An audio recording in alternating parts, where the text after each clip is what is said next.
ओम नमो भगवते वासुदेवाय। ओम नमो भगवते वासुदेवाय।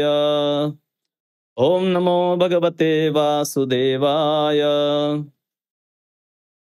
तो आज से हम कथा प्रारंभ करने जा रहे हैं बृहद भागवतामृत के ऊपर। श्री बृहद भागवतामृत जो ग्रंथ है सनातन गोस्वामी के द्वारा लिखा गया है। थोड़ा सा पहले हम सनातन गोस्वामी कौन है उनका परिचय देख लेते हैं। श्रील सनातन गोस्वामी हैं छठ गोस्वामी में से एक गोस्वामी हैं और चैतन्य महाप्रभु के प्रमुख शिष्य हैं। सनातन गोस्वामी का जो पूर्वज थे वो पहले कर्नाटक में रहते थे, बाद में वो लोग बंगाल में रहने के लिए आ गए। सनातन गोस्वामी 3 भाई थे, एक का नाम था अमर, दूसरे का नाम था संतोष और तीसरे का नाम था अनुपम। विशेष रूप से उसमें जो अमर और संतोष है वो इतने बुद्धिमान थे, प्रकांड पंडित थे कि नवाब हुसैन शाह उस समय गौड़ प्रदेश का जो मुस्लिम राजा था, उन्होंने एक को प्रधानमंत्री और दूसरे को वित्त मंत्री के रूप में नियुक्त किया। हालांकि इन दोनों की उस मुसलमान राजा की सेवा करने की कोई भी इच्छा नहीं थी, फिर भी हिंदुओं के हित के लिए उनको ऐसा करना पड़ा। इनके जो तीसरे भाई थे अनुपम, उन्हीं के उनके जो पुत्र हुए वही बाद में जीव गोस्वामी बने। इस प्रकार से जो अमर जो है उनका नाम हुआ सनातन गोस्वामी और संतोष है उसका नाम हुआ रूप गोस्वामी और अनुपम है अनुपम वल्लभ के नाम से भी जाने जाते हैं। अब अगर कृष्ण लीला देखें तो वहां पर है सनातन गोस्वामी का मूल जो रूप है वो लवंग मंजरी का है और ब्रह्मा जी के जो 4 पुत्र है उसमें भी सनातन गोस्वामी है उनके मूल रूप में है। अब सनातन गोस्वामी ने अपना जो अध्ययन है विद्यावाचस्पति से जो थे उनसे किया और बाद में इन लोगों को है वहाँ पर मुसलमान राजा के एक मंत्री के रूप में कार्य करना पड़ा। अब जब वो मुसलमान राजा के वहाँ पर काम कर रहे थे तो इनके नाम भी बदल दिए गए हैं। तो एक का नाम कर दिया साकार मलिक और दूसरे का दबीर खास। तो दोनों को मुसलमान राजा ने मुस्लिम नाम दिए। अब इनकी बहुत उत्कंठा होती थी कि कब हम ये मुसलमान राजा का जो कार्य है छोड़कर भगवान की भक्ति में लग जाए। तो चैतन्य महाप्रभु जब वृंदावन जा रहे थे तो उस समय वो राम के लिए गांव से गुजरने वाले थे। रूप और सनातन को पता चला तो ये दोनों छुपे वेश में सामान्य वेश धारण कर लिया और रात्रि के समय पर है चैतन्य महाप्रभु को जाकर मिलते हैं और सनातन गोस्वामी है और रूप गोस्वामी मुंह में 3 का लेकर दंडवत प्रणाम करके चैतन्य महाप्रभु को कहते हैं कि हमारा इस परिस्थिति से हमें उबारिए। हम यहाँ अभी और भौतिक संसार के जंजाल में नहीं रहना चाहते।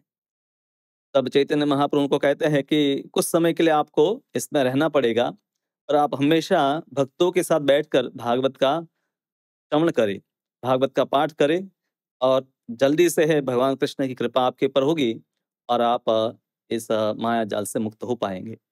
तो इसी प्रकार से दोनों करने लगे। रूप गोस्वामी तो हालांकि है वृंदावन यात्रा जब चैतन्य महाप्रभु की जा रही थी तो अनुपम के साथ है वो प्रयाग पहुंच गए और वहां चैतन्य महाप्रभु को मिले और चैतन्य महाप्रभु उनको 10 दिन तक है रस तत्व जो है भक्ति तत्व है उनके ऊपर उपदेश दिए और उनको आदेश दिया कि आप इन्हीं के आधार पर कुछ ग्रंथों की रचना करें और वृंदावन जाकर है मंदिरों के निर्माण में जो मंदिर है पूर्व काल में जो बनाए गए थे अभी लुप्त हो गए तो उसके पुनरुद्धार के लिए कार्य करो। और यहाँ पर जो है सनातन गोस्वामी है बीमारी का नाटक करके राजा को बोल दिया कि मैं अभी काम पर नहीं आ सकता, मैं बीमार हूँ और वैष्णव के साथ बैठकर भागवत का पाठ करते थे। अब कई दिन बीत गए तो राजा को भी हुआ कि इतने दिन कैसे हो गए, तो उन्होंने राजवैद्य भेजा। राजवैद्य ने देखा कि सब कुछ तो सही सलामत है, तो राजवैद्य ने आकर राजा को बताया और राजा है बहुत क्रोधित हो गया और सनातन को है कैद में डाल दिया। कहा कि या तो मेरा काम करो या तो जेल में रहो।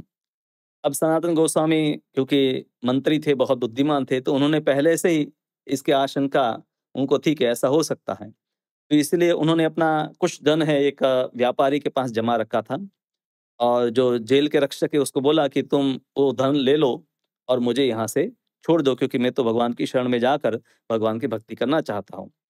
तो उस व्यक्ति ने सनातन गोस्वामी को छोड़ दिया और सनातन गोस्वामी वहाँ से निकल जाते हैं और यात्रा करके वहाँ पर से वाराणसी में चैतन्य महाप्रभु को मिलते हैं। वहाँ पर 2 महीने तक चैतन्य महाप्रभु संबंध, अभिधेय, प्रयोजन इत्यादि जो तत्व है उसके बारे में सनातन गोस्वामी को उपदेश देते हैं। फिर सनातन गोस्वामी को 4 आज्ञाएं बताते हैं, 4 वस्तु कहते हैं कि एक तो जगत में जो शुद्ध कृष्ण भक्ति है उसके आधारित जो ग्रंथ है उसकी रचना करो।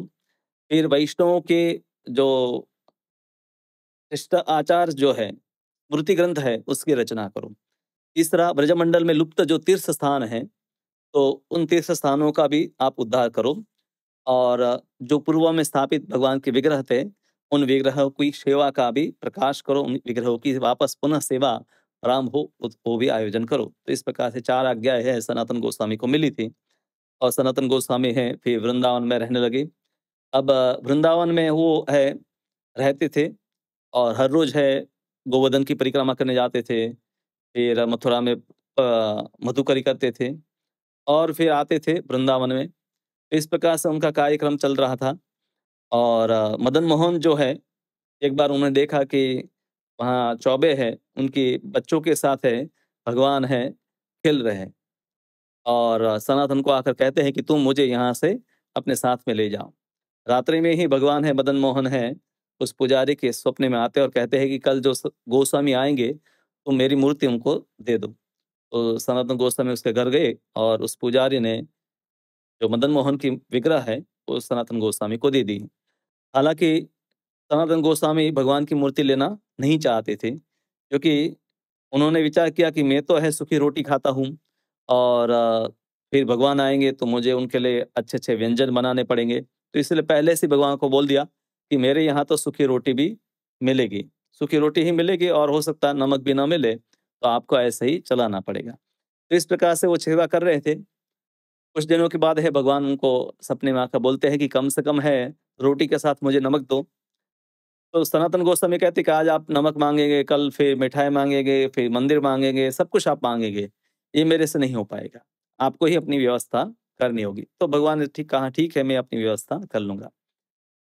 तो बहुत एक सुंदर प्रसंग है कि उस समय यमुना काफी विशाल हुआ करती थी, आज तो पानी उसमें काफी कम हो गया है। तो एक कृष्णदास नाम का बनिया अपना जहाज में माल लेकर जा रहा था और वो यमुना में जो मदन टेर जहाँ पर दशाश्वमेध घाट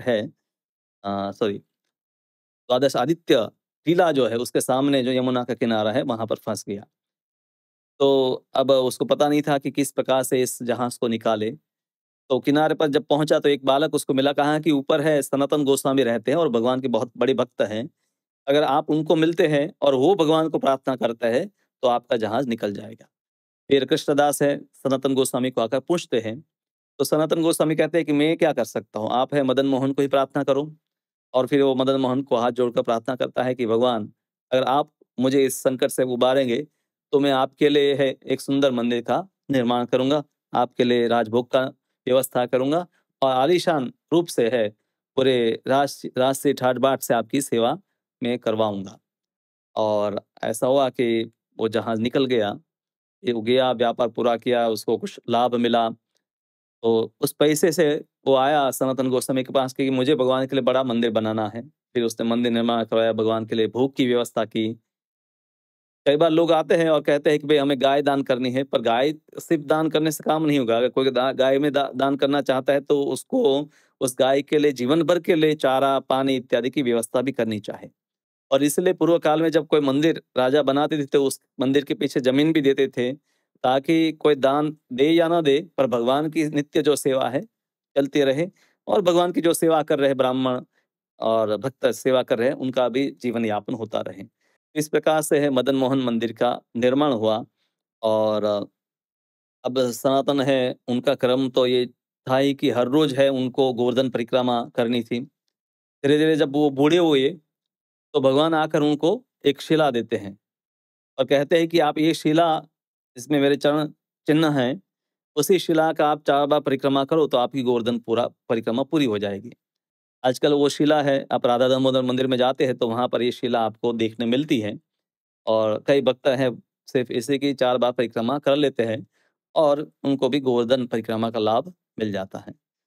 और कई प्रसंग है, सनातन गोस्वामी के जीवन में कई प्रसंग है।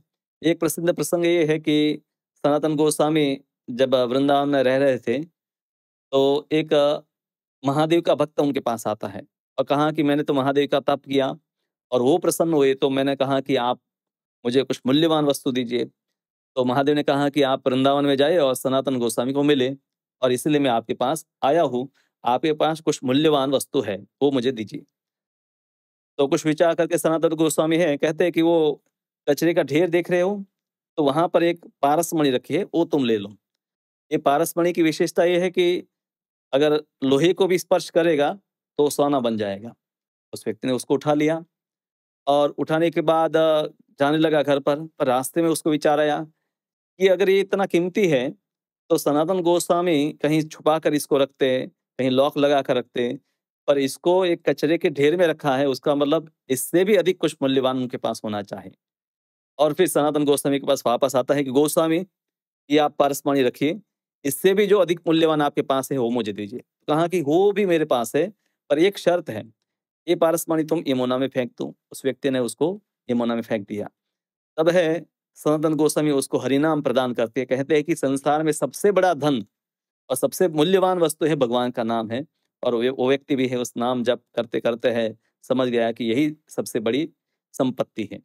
तो ये एक प्रसंग भी बहुत प्रसिद्ध है चैतन्य सनातन गोस्वामी के जीवन में। कुछ दिन है, सनातन गोस्वामी है नंदगांव के नजदीक एक पावन सरोवर है, वहां पर भी वो रहते थे, मधुकरी करते थे। और कई बार भगवान स्वयं एक गोप बालक के रूप में आकर उनको दूध प्रदान करते थे। तो ऐसे अनेक लीलाएं हैं सनातन गोस्वामी के जीवन में है। और ईस्वी सन 1558 में तो वो अपने लीला में प्रवेश किए, नित्य लीला में प्रवेश किए। तब उनकी आयु 70 साल थी। सनातन गोस्वामी ने कुछ ग्रंथ लिखे हैं। इस ग्रंथों का भी नाम इस प्रकार से है कि बृहद भागवतामृत उन्होंने लिखा, हरि भक्ति विलास उन्होंने लिखी, श्रीमद् भागवतम का जो 10वां स्कंद है उसके ऊपर बृहद वैष्णव तोषणी टीका लिखी। फिर श्री कृष्ण लीलास्तव उन्होंने लिखा और लघु नामामृत व्याकरण उन्होंने लिखा। तो इस प्रकार से कुछ ग्रंथ उन्होंने लिखे। अब आते हैं कि श्री बृहद भागवतामृत क्या है। जैसे मैंने बताया कि आप में से कई लोगों ने भागवत पुराण का नाम सुना, भागवत कथाएं भी सुनी होगी, पर बृहद भागवत का नाम इतना प्रचलित नहीं है। बृहद भागवत कथा ये भी भागवत का ही भाग है, परंतु भागवत पुराण में उसका स्पष्ट उल्लेख नहीं है। ये बृहद भागवत की कथा कब हुई, किसने इसकी कथा की, किसने इसकी कथा सुनी, इसमें कितने अध्याय हैं, ये सब थोड़ा हम देखते हैं। तो बृहद भागवतामृत जो है, ये उसमें 2 खंड है, पूर्व और उत्तर। पूर्व भाग में भी 7 अध्याय है और उत्तर भाग में भी 7 अध्याय है। मुख्य रूप से 2 कथाएं इसमें हैं। एक है नारद जी की यात्रा, अलग-अलग भक्तों को मिलते हैं, और दूसरे है गोप कुमारों की यात्रा, अलग-अलग लोक में जाकर भगवान की भक्ति को देखते हैं। अब ये बृहद भागवत की कथा जो जन्मेजय राजा है, उनको जैमिनी मुनि ने सुनाया था। आपको पता है कि परीक्षित महाराज के देहांत के बाद जब भगवान के धाम में वो गए, तक्षक नाग आया, उनको डस दिया। उसके बाद है जन्मेजय उनके पुत्र ने विचार किया कि सर्पों को मैं नष्ट कर देता हूँ। उन्होंने सर्प यज्ञ किया, इसमें बहुत सर्प मारे गए। उस समय फिर है सर्प यज्ञ है, बाद में सब साधु आते हैं, उनको बंद करवाते हैं। तब है वैशंपायन जी आया और जन्मेजय ने उनसे जिज्ञासा की कि मुझे पूरा जो हमारे पूर्वज हो गए, पांडवों का इतिहास आप पूरा सुनाइए, भगवान कृष्ण की का इतिहास पूरा सुनाइए। तब उन्होंने महाभारत सुनाया। तो महाभारत में आप देखते हैं कि जन्मेजय और वैशंपायन का संवाद है। और उस महाभारत पूर्ण होने के बाद है जन्मेजय जैमिनी मुनि से जिज्ञासा करते हैं। अब वो कहते हैं कि मेरे जो पिता है परीक्षित महाराज, तो वो भगवान के धाम में गए, उससे पहले उन्होंने अपनी माता उत्तरा को भी भागवत का जो सार है उसको सुनाया था।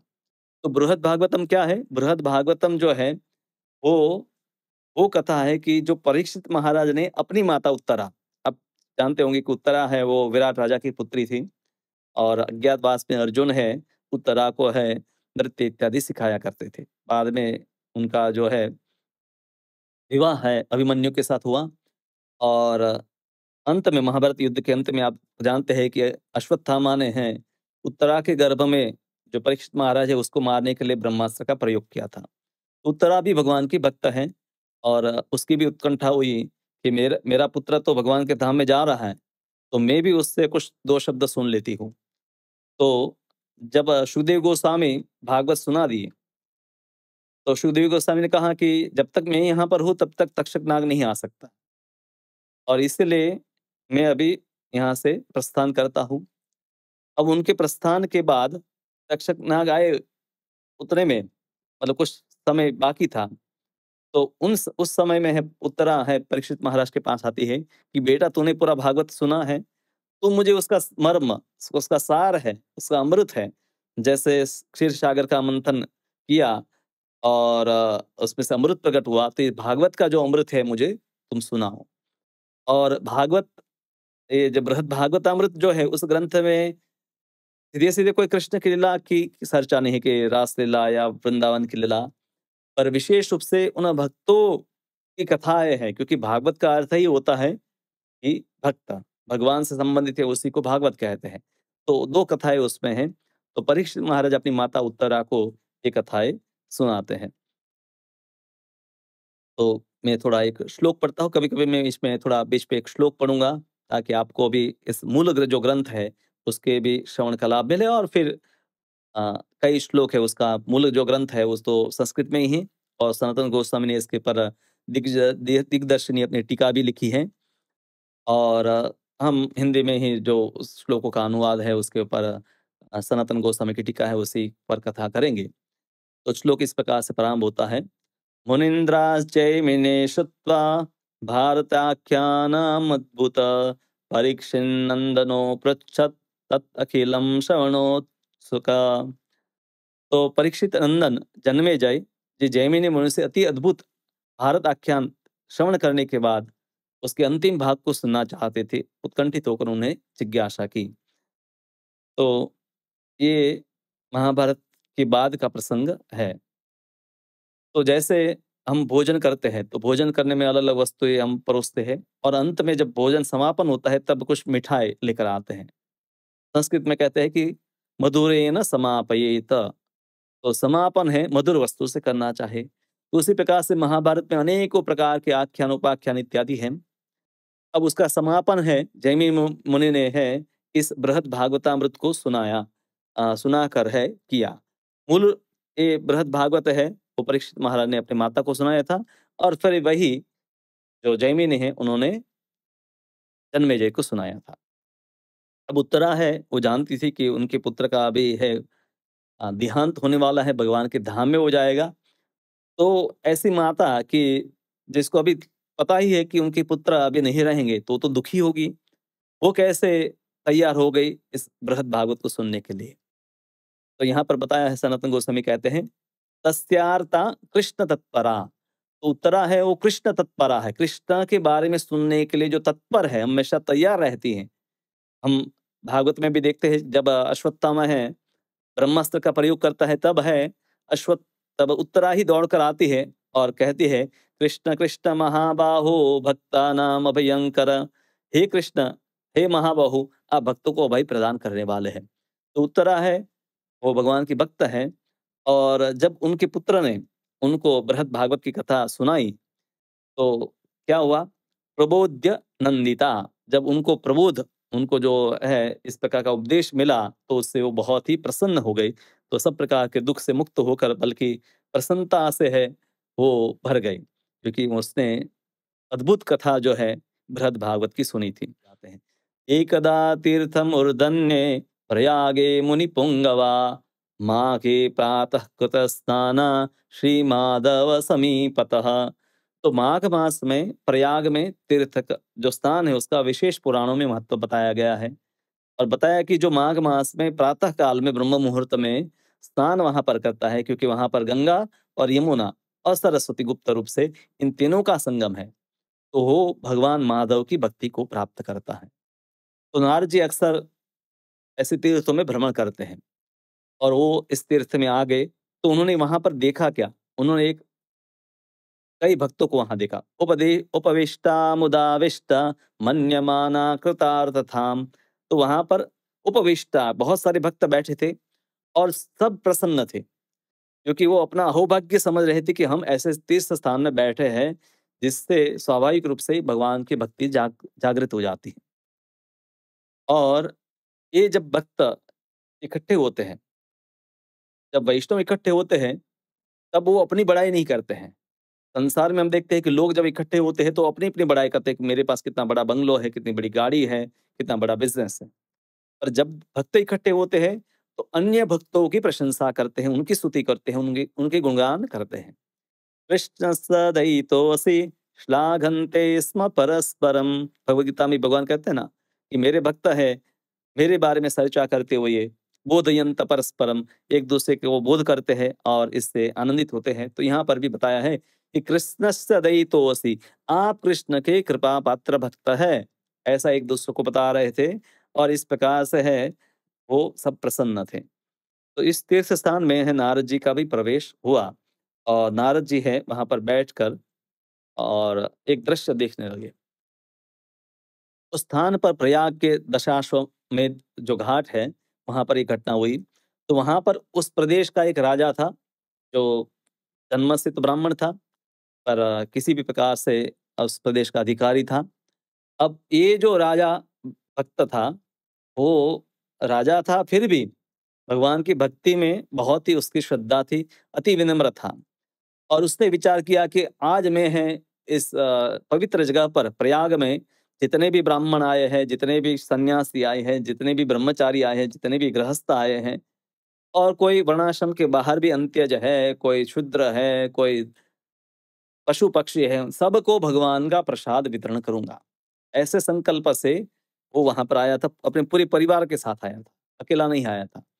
तो ये जो ब्राह्मण है वहां पर आकर है उन्होंने उस जगह में एक मैदान था उसको पूरा साफ किया, एक गोबर से उसका लेपन किया। फिर इस मैदान के बीच में एक वेदी बनाई, भगवान को बिठाने के लिए एक मंडप वेदी बनाई, उसके ऊपर शालिग्राम को स्थापित किया। और शालिग्राम को स्थापित करने के बाद उनको फूलों से और फलों से पूरा सजाया, उसके ऊपर एक है मंडप बना दिया ताकि भगवान को धूप ना लगे। तो इस प्रकार से है उस स्थान पर है भगवान की अर्चना करने लगा, भगवान की आरती उसने की, भगवान को फिर भोग लगाया। और फिर है सबके पास वो जाने लगा, वहां पर जितने भी ब्राह्मण थे, वैष्णव थे, भक्त थे, कोई भी थे, सबके पास हाथ जोड़कर जाता था, दंडवत प्रणाम करता था और कहते हैं कि आप आज हमने जो भगवान को भोग लगाया है तो उस प्रसाद का आप सेवन करें। तो इस प्रकार से वो इतना मतलब राजा होते हुए भी अति विनम्र था। और नारद जी ये सब दृश्य देख रहे थे कि एक ब्राह्मण है जो राजा अधिकारी है, मतलब अब सामान्य रूप से ब्राह्मण है राजा नहीं होते हैं, पर ये ब्राह्मण है वहाँ का राजा भी था। तो उसने भगवान के सामने कीर्तन किया, नृत्य किया और सबको ऐसे आमंत्रित किया। तो नारद जी इस दृश्य को देखकर बहुत ही आश्चर्यचकित थे। और फिर उसने एक-एक करके सभी लोगों को है वहाँ पर भगवान का प्रसाद है ग्रहण करवाया। सभी लोग प्रसाद ले लिए तो उसके बाद वहाँ पर कुत्ता, बिल्ली, गीदड़, पशुओं को भी है उन्होंने प्रसाद भगवान का खिलाया। क्योंकि वैष्णव एक जानता है कि किसी भी जीव का अगर उद्धार हो सकता है, तो भगवान के प्रसाद से। किसी की श्रद्धा नहीं है, तो भी भगवान का जब प्रसाद ग्रहण करता है, तो उसका उद्धार हो जाता है। तो इस प्रकार से है सबको प्रसाद उसने ग्रहण करवाया। अब बाकी जो वहाँ पर साधु इकट्ठे थे, उन्होंने विचार किया कि सबको तो भोजन करवा रहा है, पर स्वयं नहीं खा रहा है। तो उसने भी उस ब्राह्मण भक्त को, राजा को है आदेश दिया कि अब आप प्रसाद ग्रहण करें। तब उन्होंने जो अवशिष्ट प्रसाद, अवशेष प्रसाद बचा हुआ था, अपने मित्र परिवारों के साथ है, वो ग्रहण किया। अब ये पूरा जो उसका उत्सव था, वो समापन की ओर था। फिर शालिग्राम भगवान के पास गया, हाथ जोड़ा और भगवान को प्रार्थना करने लगा।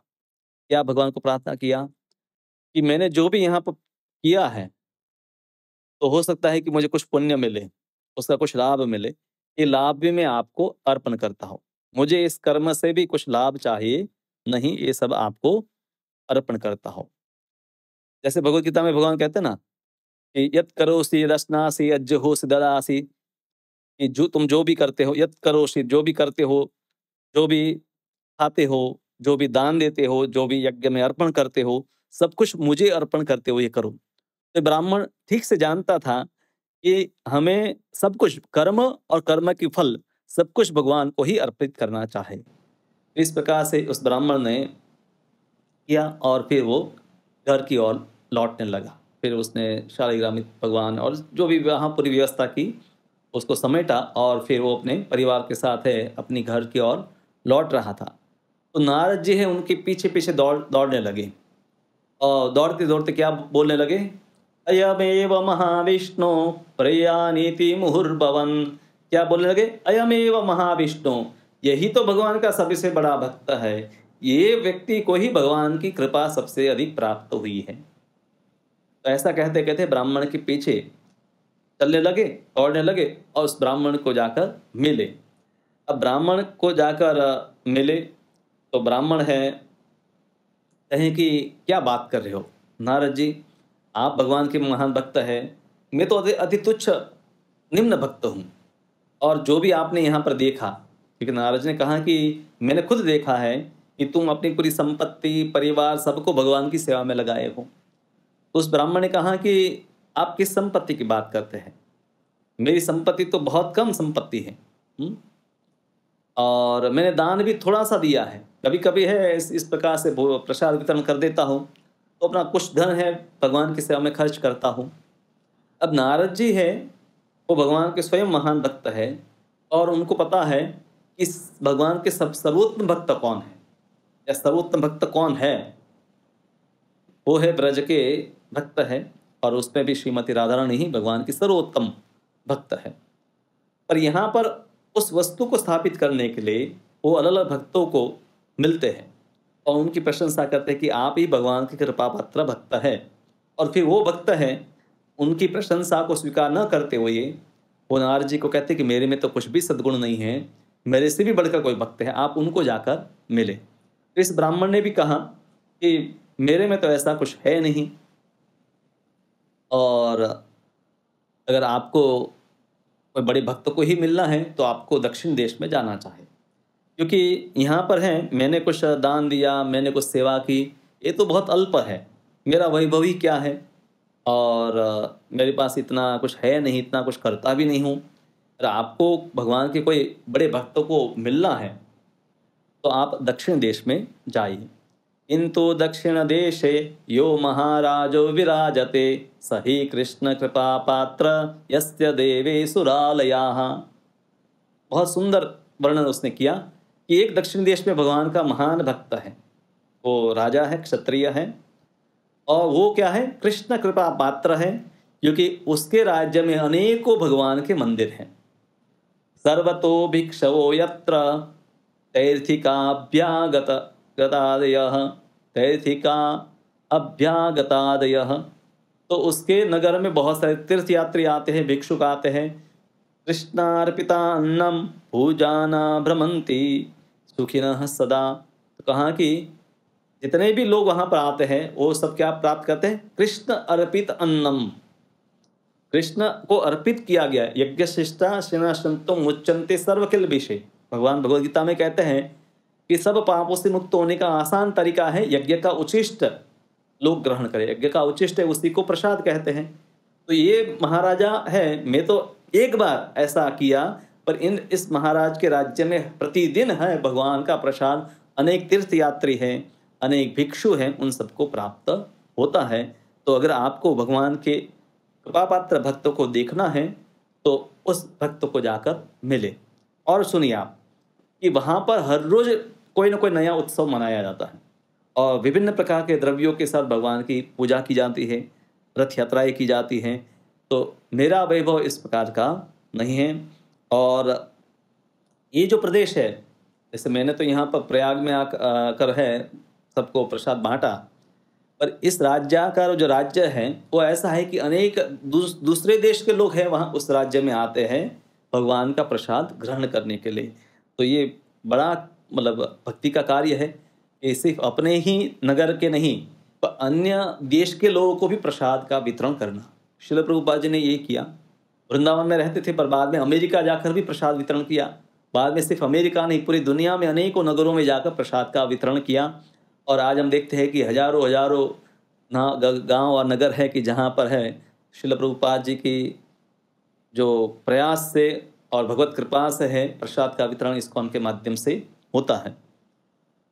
उसने कहा कि पुंडरीकाक्ष जो है वहां पर भगवान का नाम जो है, तो उनके दर्शन के लिए भगवान पुंडरीकाक्ष के दर्शन के लोग आते हैं और प्रसाद खाकर इतने तृप्त हो जाते हैं, सुखी हो जाते हैं, और वहां पर उनको अनायास ही साधु संग प्राप्त हो जाता है। एक तो प्रसाद खिलाते हैं, बहुत सारे मंदिर उसने बनाए और वहां पर बहुत सारे साधु रहते हैं, तो जो भी आता है उनको साधु संग भी मिल जाता है। तो इस प्रकार से वो तो पूर्ण रूप से भगवान की भक्ति में लगा हुआ है और उस देश में कोई भी प्रकार का उपद्रव नहीं है, धन धान्य की कोई कमी नहीं है, प्रजा सुखी है। और प्रजा जो है वहाँ पर किसान है, अगर खेत में ऐसे अन्न फेंक दे तो भी अच्छी उपज आ जाती है। फल, मूल, वस्त्र, ये सब वस्तुएं वहाँ पर प्रचुर मात्रा में होती हैं और सभी लोग कृष्ण भक्ति में हैं, सुख का ही अनुभव करते हैं। और राजा सबको अपने पुत्र के समान ही प्रेम करता है, उसका पालन करता है। और कई बार ऐसा होता है कि संसार में जब कोई व्यक्ति है एक बड़े पद को प्राप्त करता है, फिर उसके पास कुछ कीर्ति प्राप्त हो जाती है, प्रसिद्धि मिल जाती है, तो उसको गर्व आ जाता है। पर इस राजा का सबसे बड़ी इसकी विशेषता क्या है? उसका नाम है अगर्वः। ये बिल्कुल अभिमान नहीं है।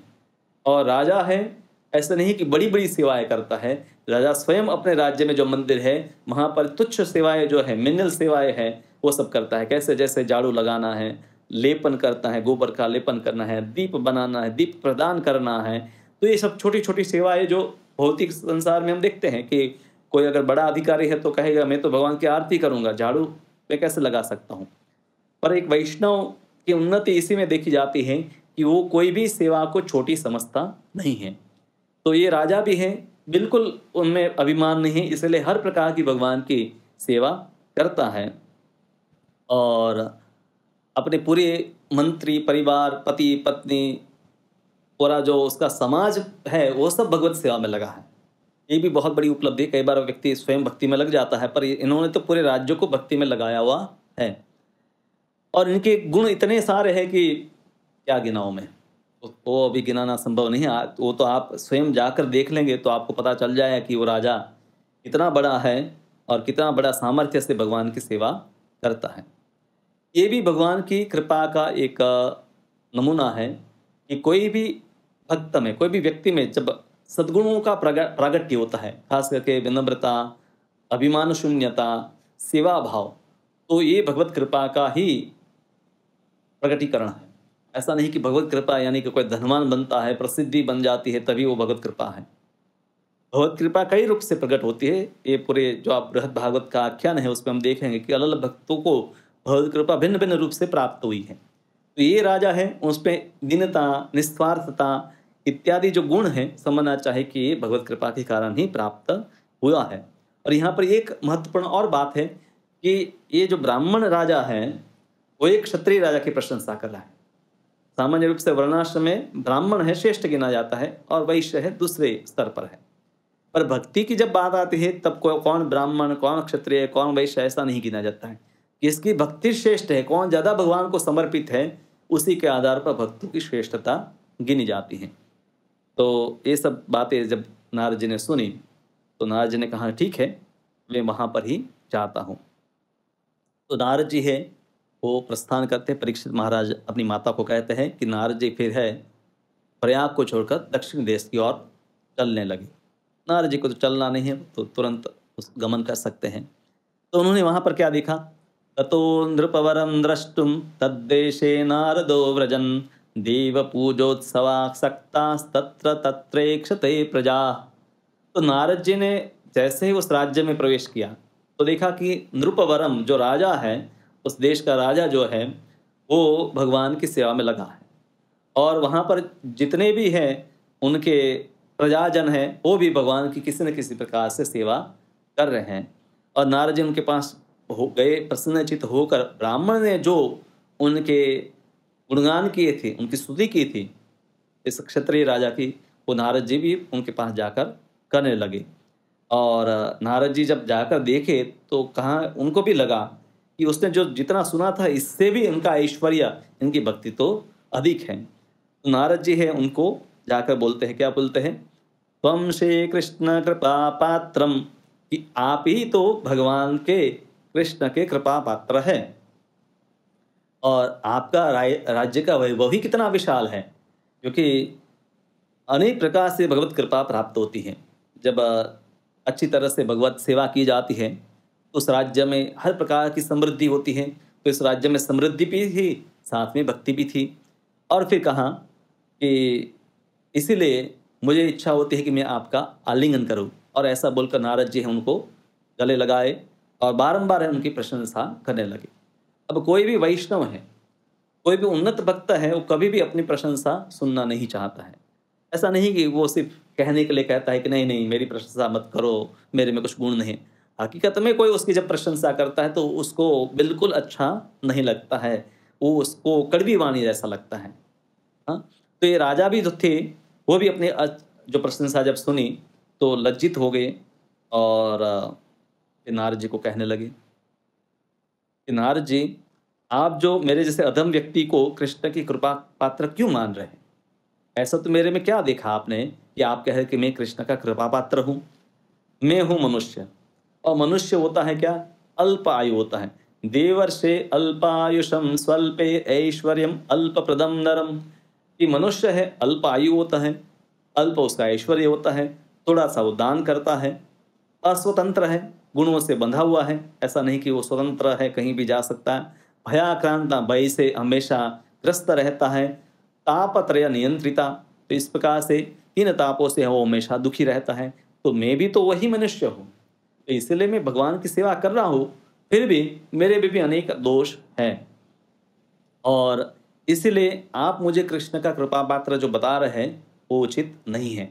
आपने बताया मैं कृष्ण की सेवा करता हूँ, पर मेरे में भी अनेक प्रकार के जो है कमियां हैं, भय शोक इत्यादि बना रहता है। तो इसलिए अगर कृष्ण की कृपा होती तो ये सब थोड़ा होता। तो इसलिए आप मुझे ऐसा मत बताइए कि मैं कृष्ण का श्रेष्ठ कृपा पात्र भक्त हूँ। आपको कृपा पात्र भक्त मिलेंगे, संसार में बहुत सारे कृष्ण के कृपा पात्र भक्त हैं, और मेरे से बढ़कर आपको किसी कृष्ण के कृपा पात्र भक्त को देखना है तो आपको इस भूलोक को छोड़ करके आपको स्वर्ग लोक जाना पड़ेगा। क्योंकि राजा ने है भूलोक के जो मनुष्य है उनकी सब कमियां तो बता दी, पर देवलोक में जो देवता रहते हैं, जो भी भगवान के भक्त हैं, तो उनमें प्रायः ऐसी कमियां कम होती हैं। क्यों? देवा एव दया पात्रम विष्णुर भगवतः किल, देव ही भगवान विष्णु के दया पात्र है, कृपा पात्र है। क्यों? पूज्यमाना नरे नित्यम, एक देव मनुष्यों के द्वारा उनकी पूजा की जाती है। तेजोमय शरीरेण, उनका शरीर है तेजोमय होता है। निष्पापा सात्विका दुख रहिता सुखिनः सदा, तो वो पाप नहीं करते हैं, प्रायः सत्व गुण में बने रहते हैं, दुख उनको होते नहीं हैं, हमेशा सुख में ही रहते हैं। स्वच्छंदाचार गतयो भक्तिश्चा वरदायका, तो वो भ्रमण कर सकते हैं, कहीं भी जा सकते हैं, और अपने भक्तों को है भगवान कृष्ण ने उनको ऐसी शक्ति दी है कि वो अपने भक्तों को भी वरदान दे सकते हैं। येषां ही भोग्यमृतम मृत्यु रोग जरा रहितम, तो उन्होंने अमृत का पान किया, ये भी भगवान की कृपा है, इसलिए उनको अमृत मिला, और उसके कारण उनको दुख शोक रोग वृद्धावस्था इत्यादि नहीं होता है।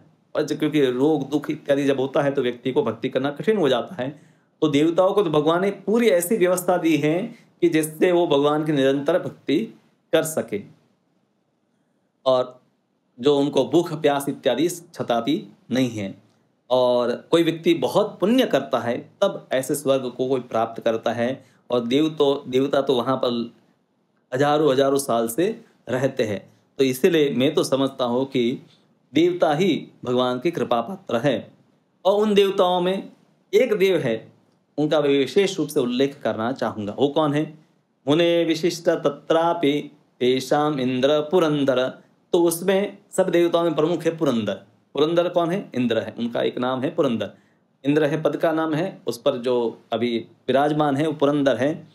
और ये पुरंदर राजा है जो इंद्र है, तो वो देवताओं के अधिपति है। अन्य जितने भी लोकपाल हैं वो उनके नियंत्रण में। लोक तीनों लोकों का उनको अधीश्वर वेदों में भी बताया गया है। वेदों में अनेक मंत्र है जिसमें इंद्र की स्तुति की गई है। तो इस प्रकार से भगवान ने उनको उनके ऊपर बहुत कृपा की है और इसलिए इतना बड़ा उत्तरदायित्व उनको दिया हुआ है। और इंद्र के पास ऐसी दुर्लभ वस्तुएं हैं जो संसार में और कहीं नहीं पाई जाती है। जैसे उच्छेश्रवा नाम का उनके पास अश्व है, ऐरावत नाम का हाथी है उनके पास, और फिर कामधेनु गाय है। तो इस प्रकार से भगवान ने उसको प्रचुर मात्रा में सेवा करने के लिए विभिन्न वस्तुएं प्रदान की हैं। और नंदकानन नाम के उद्यान वहाँ पर स्वर्ग में होते हैं। अब ये जो नंदकानन उपवन होते हैं, वहाँ उद्यान होते हैं, वहाँ पर कल्प वृक्ष होते हैं। उस कल्प वृक्ष से आप भोजन, जल या कोई भी अन्य वस्तुएं है प्राप्त कर सकते हैं। तो इतना जिसका वैभव है तो समझ सकते हैं कि उसके ऊपर भगवान की क्या कृपा रही है। और इस प्रकार से मैं तो समझता हूँ कि इंद्र जैसा बड़ा कोई कृपा पुत्र भगवान का नहीं हो सकता है। आपको उनको जाकर ही मिलना चाहे। और सबसे महत्वपूर्ण बात, ये सब तो इंद्र के बारे में ठीक है, पर एक वस्तु भगवान ने जो कि और प्रायः किसी के साथ उनको ऐसा भाग्य नहीं मिलता कि भगवान इंद्र के छोटे भाई उपेंद्र बनकर आते हैं। वामनदेव है, उनका दूसरा नाम है उपेंद्र। कश्यप और अदिति तो उनके पुत्र इंद्र हैं और उनके एक छोटे पुत्र है वो है वामनदेव। तो इसलिए वामनदेव का दूसरा नाम है उपेंद्र। तो वामनदेव साक्षात अपने बड़े भाई इंद्र की आज्ञा का पालन करने के लिए हाथ जोड़कर खड़े रहते हैं।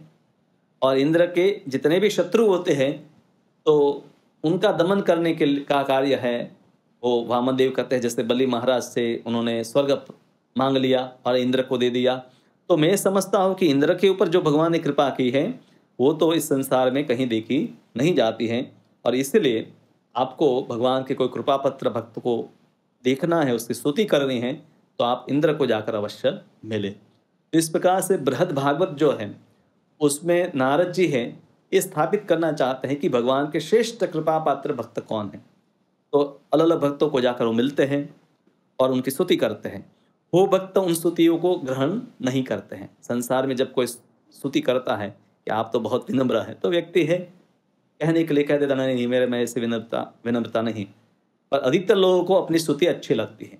और जो भगवान के निष्काम और शुद्ध भक्त होते हैं वो क्या है, अमानिना मान देना। तो वो स्वयं मान की आशा नहीं करते, दूसरों को मान देते हैं।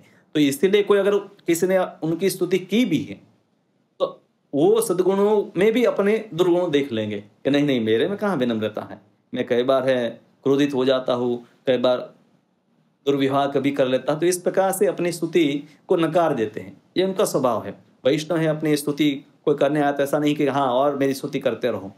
उस प्रकार से ब्राह्मण राजा और बाद में क्षत्रिय राजा। तो ब्राह्मण राजा की जब स्तुति नारद जी ने की तो कहा कि आप है क्षत्रिय राजा दक्षिण देश के हैं, उनको जाकर मिले।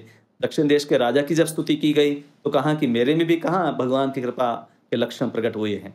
आपको भगवान की कृपा का दर्शन करना है तो देवराज इंद्र जो स्वर्ग में रहते हैं उनको जाकर मिले। वहाँ पर आप देख पाएंगे कि कैसे उनको भगवत कृपा प्राप्त हुई है। तो इस प्रकार से नारद जी की यात्रा विभिन्न स्थानों पर विभिन्न भक्तों पर चलती रहती है।